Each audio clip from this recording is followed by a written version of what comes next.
SSF എന്ന് പറയുമ്പോ 37 കൊല്ലമായി കേരളത്തിൽ പ്രവർത്തിച്ചുകൊണ്ടിരിക്കുന്ന വിദ്യാർത്ഥി സംഘടന. ഒരു പ്രസ്താവനയിലോ ഒരു പ്രഖ്യാപനത്തിലോ രാജ്യത്തിന്റെയോ ഇസ്ലാമിന്റെയോ നിയമത്തിനെതിരായി ഒരു വാക്കുപോലും വന്നിട്ടില്ലാത്ത സംഘടന. ലക്ഷക്കണക്കിന് പ്രവർത്തകരെ ഈ സംഘടന മുന്നോട്ട് കൊണ്ടുപോകുന്നുണ്ട്. നിങ്ങൾ ആലോചിക്കണം, SSF-കാരൻ എവിടെയും ഒരു വിപ്ലവത്തിന്റെ പിന്നിൽ പോയില്ല, എവിടെയും തീപ്പന്തമുയർത്താൻ പോയില്ല. ധാർമ്മിക വിപ്ലവം ജിന്ദാബാദ് എന്ന മഹനീയമായ മുദ്രാവാക്യത്തിലൂടെ വിദ്യാഭ്യാസ മേഖലയിൽ പ്രവർത്തിച്ചുകൊണ്ടിരിക്കുന്ന ഈ സംഘടന മെഡിക്കൽ എഞ്ചിനീയറിംഗ് മേഖലകളിൽ മാത്രം ആയിരക്കണക്കിന് വിദ്യാർത്ഥികൾക്ക് മെമ്പർഷിപ്പ് ഉള്ള പ്രസ്ഥാനമാണിത്. അതുപോലെ തന്നെ ഉന്നത വിദ്യാഭ്യാസം നേടിക്കൊണ്ടിരിക്കുന്ന വിദ്യാർത്ഥികൾക്ക് സ്കോളർഷിപ്പ് കൊടുത്ത് പഠിപ്പിക്കുന്ന പ്രസ്ഥാനമാണിത്. സ്കൂൾ ഓഫ് സിവിൽ സർവീസ് എന്ന പേരിൽ മുസ്ലിം സമുദായത്തിൽ IAS-കാരും IFS-കാരും IPS-കാരും ഉണ്ടാകണം എന്ന വിവേകത്തോടുകൂടി സ്കൂൾ ഓഫ് സിവിൽ സർവീസ് നടത്തുന്ന ഏക വിദ്യാർത്ഥി സംഘടനയാണിത്. നിങ്ങൾ മനസ്സിലാക്കണം, SSF-കാരൻ 37 കൊല്ലം കൊണ്ട് എന്ത് ചെയ്തു എന്ന് ചോദിച്ചാൽ, ഇസ്ലാമിക നിഷ്ഠയുള്ള ജീവിതം നയിക്കുന്ന, പ്രവാചക പ്രേമം ജീവവായുവായി എടുത്ത, സമാധാനത്തോടെ വിഷയങ്ങൾ വിലയിരുത്തുന്ന ലക്ഷക്കണക്കിന് പ്രവർത്തകരെ പക്വതയോടെ പണ്ഡിതന്മാരുടെയും സാദാത്തുക്കളുടെയും ചൊൽപ്പിടിക്കുകയിൽ കൊണ്ടുപോകാൻ ഇസ്ലാമിക സിംബലുകൾ പണയം വെച്ചിട്ടില്ല. നിങ്ങൾ മനസ്സിലാക്കണം, 37 കൊല്ലമായി യൂണിവേഴ്സിറ്റികളിലും മെഡിക്കൽ കോളേജുകളിലും എഞ്ചിനീയറിംഗ് കോളേജുകളിലും പ്രൊഫഷണൽ കോളേജുകളിലും കടന്നു ചെന്ന് പ്രവർത്തിക്കുന്ന ഈ സംഘടനയ്ക്ക് കോളേജുകളിൽ കയറിയിറങ്ങിയപ്പോൾ തൊപ്പി മാറ്റിവെക്കേണ്ടി വന്നില്ല, തലപ്പാവ് മാറ്റിവെക്കേണ്ടി വന്നില്ല. ഇസ്ലാമിക സിംബലുകളെ സംരക്ഷിച്ചുകൊണ്ട് കേരളത്തിൽ പ്രവർത്തിക്കുന്ന, ക്രിയാത്മകമായി മുന്നോട്ട് പോകുന്ന ഏക വിദ്യാർത്ഥി സംഘടനയേത്? നമ്മൾ നെഞ്ചത്ത് കൈവച്ചുകൊണ്ട് ആലോചിക്കുക. കേരളത്തിൽ ഒരുപാട് മതസംഘടനകൾ കലാലയങ്ങളിലും കലാലയത്തിന് പുറത്തും പ്രവർത്തിക്കുന്നുണ്ട്. ഞാൻ കേരള യൂണിവേഴ്സിറ്റിയിൽ ഗവേഷണ വിദ്യാർത്ഥിയാണ്.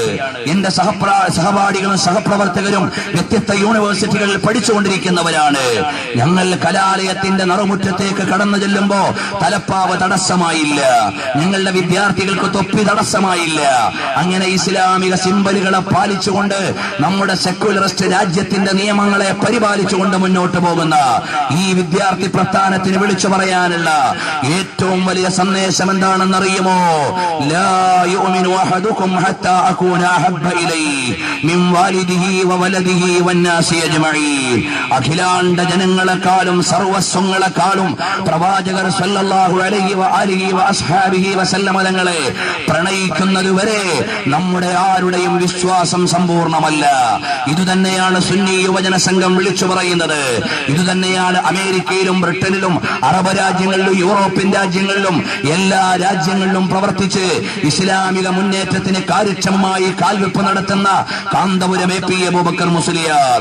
ആഗോള പണ്ഡിതന്മാർ, മഹാന്മാരായ പണ്ഡിത കേസരികൾ, ആ പണ്ഡിത കേസരികളുടെ പക്വതയാർന്ന കാൽവെപ്പുകളോടെയാണ് ഈ പ്രസ്ഥാനങ്ങൾ മുഴുവനും മുന്നോട്ട് പോകുന്നത്.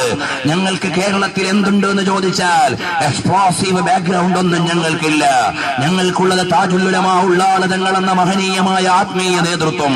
ഞങ്ങൾക്കുള്ളത് ഖമറുൽ ഉലമാ കാന്തപുരം ഉസ്താദ് എന്ന കാന്തദർശിത്വമുള്ള സമകാലിക മുസ്ലിങ്ങളുടെ ആഗോളതലത്തിലെ അജയ്യമായ ശബ്ദം.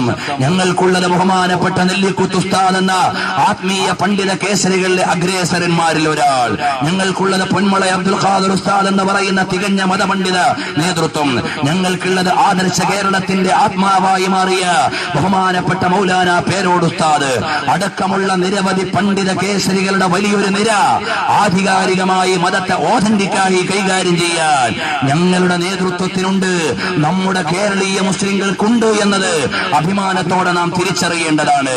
അതുകൊണ്ട് പ്രിയപ്പെട്ടവരെ, SSF-ന്റെയും SYS-ന്റെയും സുന്നി സംഘടനകളുടെയും പ്രവർത്തനങ്ങൾ ഒരുപക്ഷെ ചെറുപ്പക്കാര് വിലയിരുത്തിയേക്കാം.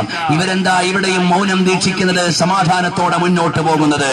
പക്വതയുടെ കാൽവെപ്പുകൾക്ക് സാവധാനമുണ്ടാകും, അല്ലാതെ എടുത്തുചാട്ടത്തിന്റെ പോരാട്ടങ്ങൾക്ക് എടുത്തുചാട്ടമേ ഉണ്ടാകൂ. നമുക്കൊന്നും നേടിയെടുക്കാൻ കഴിയില്ല. അതുകൊണ്ട് പക്വതയോടെ കാൽവെപ്പ് നടത്തിയത് കൊണ്ടാണ്. നിങ്ങൾ ആലോചിച്ചു നോക്കിയിട്ടുണ്ടോ, സ്വതന്ത്ര ഭാരതം വന്നപ്പോ വിദ്യാഭ്യാസ മന്ത്രിയാകാൻ യോഗ്യതയുള്ള മൗലാന മുഹമ്മദ് അലിയുടെയും ശൗക്കത്ത് അലിയുടെയും പശ്ചാത്തലം എന്താ? വേണ്ട സമയത്ത് വിദ്യാഭ്യാസം നേടി എന്നതായിരുന്നു. നിങ്ങൾക്കറിയുമോ, നമ്മുടെ ഇന്ത്യ മഹാരാജ്യത്ത് ബുദ്ധിപരമായ നേതൃത്വം കൊടുക്കാൻ നിരവധി മുസ്ലിം നാമങ്ങൾക്ക് കഴിഞ്ഞതെന്തുകൊണ്ടാണ്? പടിഞ്ഞാറിന്റെ ആലയ ആലയത്തിൽ പോയി പാശ്ചാത്യ വിദ്യാഭ്യാസം വേണമെങ്കിൽ നേടിയിട്ട് അവർക്കെതിരെ ശബ്ദിക്കണമെന്ന് പഠിച്ചതിന്റെ പേരിലാണ് മൗലാന മുഹമ്മദ് അലി ഷൗക്കത്ത് അലിയും ഫ്ലുവന്റായി ഇംഗ്ലീഷ് സംസാരിച്ച് രാജ്യത്തിന്റെ നിർമ്മാണ പ്രവർത്തനത്തിൽ പങ്കാളികളായവരാണ്. നിങ്ങൾ മനസ്സിലാക്കണം. അതുകൊണ്ട് പക്വതയും രാഷ്ട്രബോധവും വിദ്യാഭ്യാസവുമുള്ള നല്ല ഒരു തലമുറയെ പാകപ്പെടുത്തിയെടുക്കാനാണ് മർക്കസു സഖാഫത്ത് സുന്നിയ 10,000 വിദ്യാർത്ഥികളെ പോറ്റുന്നത്. കാശ്മീരിന്റെ ചോരച്ചാലിൽ നിന്ന് കേരളത്തിന്റെ നീർച്ചാലിലേക്ക് കൊണ്ടുവന്ന് മഹനീയമായ വിദ്യാഭ്യാസവും ആവശ്യമായ അവശ്യ സൗകര്യങ്ങളും ചെയ്തു കൊടുത്തുകൊണ്ട് വിദ്യാഭ്യാസമാണ് കാന്തപുരം ഉസ്താദ് കൊടുത്തുകൊണ്ടിരിക്കുന്നത്. ഇവിടെ ഏത് മുഖ്യധാരാ മാധ്യമങ്ങളാണ് അതിനെ ശ്ലാഘിക്കാത്തത്? നിങ്ങൾ തിരിച്ചറിഞ്ഞിട്ടുണ്ടോ? അതുകൊണ്ട് കാലത്തിന്റെ ആവശ്യത്തിനനുസരിച്ച് വിവേകവും ബുദ്ധിയും ബോധവുമുള്ള ഒരു സമുദായത്തിന്റെ സൃഷ്ടിയാണ് പ്രിയപ്പെട്ടവരെ നമുക്ക് ആവശ്യമുള്ളത്. അല്ലാതെ കേവലമായ എടുത്തുചാട്ടം നമുക്ക് അപകടമേ തരികയുള്ളൂ. അതുകൊണ്ട് പ്രവാചകൻ സല്ലല്ലാഹു അലൈഹി വസല്ലം തങ്ങളെ നിന്ദിക്കുവാൻ ഏതെങ്കിലും വാറോലകളും കൊണ്ട് ആളുകൾ വരുമ്പോ നമ്മൾ ചെയ്യേണ്ടത് അതേപടിയുള്ള തിരിച്ചടിയല്ല, നമുക്ക് വിവേകമുണ്ടാകണം. ഇവിടെയുള്ള എല്ലാ ക്രിസ്ത്യാനികളും മുസ്ലിം വിരോധികളല്ല, ഇവിടെയുള്ള എല്ലാ ഹിന്ദുക്കളും മുസ്ലിം വിരോധികളല്ല, ഇവിടെയുള്ള എല്ലാ മറ്റു മതക്കാരും ഇസ്ലാമിക വിരോധികളല്ല. എല്ലാ സമുദായത്തിനും പെട്ട ന്യൂനപക്ഷം ഏതെങ്കിലുമൊക്കെ ദുരന്ത ചിന്തകൾ ഉണ്ടാകാം. അതുകൊണ്ട് ആ മതത്തെ എഴുതിത്തള്ളാൻ പാടില്ല. മുസാമ ബിൻ ലാദന്റെ പശ്ചാത്തലം വെച്ചിട്ടല്ല ഇസ്ലാമിനെ അളക്കേണ്ടത്, ഗോൾവൽക്കറുടെ ചിന്ത വെച്ചുകൊണ്ടല്ല ഹൈന്ദവതയെ അളക്കേണ്ടത്. ഇങ്ങോട്ട് മാറിയിട്ട് ക്രൈസ്തവ ഭീകരന്മാരെയോ അല്ലെങ്കിൽ രാഷ്ട്ര നിർമ്മാണ പ്രവർത്തനങ്ങളിൽ അപകടകരമായി മുന്നേറിയ ആളുകളെയോ കണ്ടിട്ടല്ല ഈ രാജ്യത്തെ ക്രൈസ്തവരെ വിലയിരുത്തേണ്ടത്. ക്രൈസ്തവ ദർശനത്തിലൂടെ ക്രിസ്ത്യൻ സമൂഹത്തെ നാം പഠിക്കണം. ഹൈന്ദവ സഹോദരന്മാരുടെ മാനുഷിക മൂല്യങ്ങളെ പഠിച്ച് സൗഹാർദ്ദത്തോടെ ജീവിച്ച രാജ്യമാണിത്. നമുക്കിനിയും ഒരുമയോടെ മുന്നോട്ട് പോകണം. പക്ഷേ അപകടകരമായി ചിന്തിക്കുന്ന എല്ലാ മതത്തിലെയും ആളുകളെ പൊതുശത്രുവായി നമുക്ക് കാണാൻ കഴിയണം. അതുപോലെ തന്നെ രാജ്യത്തുള്ള ആളുകൾ ആ സൗഹാർദ്ദത്തിൽ അധിഷ്ഠിതമായി ചിന്തിക്കാൻ കഴിയണം. ഹൈന്ദവ സഹോദരന്മാരുണ്ടാകാം. പ്രിയപ്പെട്ടവരെ, എത്ര കാലമായി നമ്മൾ ഒരുമയോടെ സൗഹാർദ്ദത്തോടെ നാം മുന്നോട്ട് പോകുന്നു.